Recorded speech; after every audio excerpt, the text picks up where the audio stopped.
Hi friends, जय जगन्नाथ। आज आम बुलायापी जाइलु बालेश्वर फेमस गणेश पूजा बुलायापी। आउ प्राय तो सबु वर्ष धूमधाम रे पालन हुए, किंतु ए वर्ष अधिक मेढ़ होइछि आउ अधिक भलसे भी पालन करा जाइछि। पाख अंचल जी लोक प्राय तो सबू आसुँच सौर भद्रक ये बारिपदा रहीगला प्राय तो सबू लोक आसुँच, किंतु राति बेले प्रबल भिड़। आपण जदि सबू गुड़ाक ठाकुर देखापी चाहूँगी ताले दिन बेला जाई दर्शन करंतु।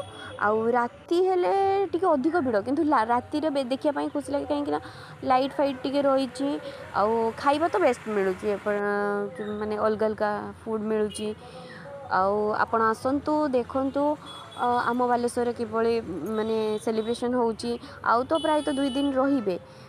राति जदि गवर्नमेंट परमिशन देला तो डीजे हबो, बाजा हबो, नले एमती भसाणी, बट भसाणी रे पूरा सुपर हुए। माने मुझे नुआ ब्लॉग बनाऊँगी, आपड़ सपोर्ट करंतु, लाइक करंतु, सब्सक्राइब करंतु। आउ बालेश्वर कौन कौन फेस्टिवल आउ जगह डिफरेंट टाइप रो फेस्टिवल में कौन कौन हुए मु सब पोस्ट करबी। जदि आपड़ कमेंट रे सजेस्ट करेंगे कि आपड़ एमती वीडियो बनातु कि सेमती वीडियो बनैबी। आई होप आपन को मो वीडियो भल लगे। मैंने मु नुआ ब्लॉगर आपन सपोर्ट रे मु आहरी भल भल कंटेंट आपन को देखी। आउ है प्राय तो यहाँ मोर फास्ट वीडियो। आउ निहाती भाव में बालेश्वर आसतु, गणेश पूजा एंजॉय करके जातु। आमे तो बुलिकी आसिलु, आपण आसतु। Thank you.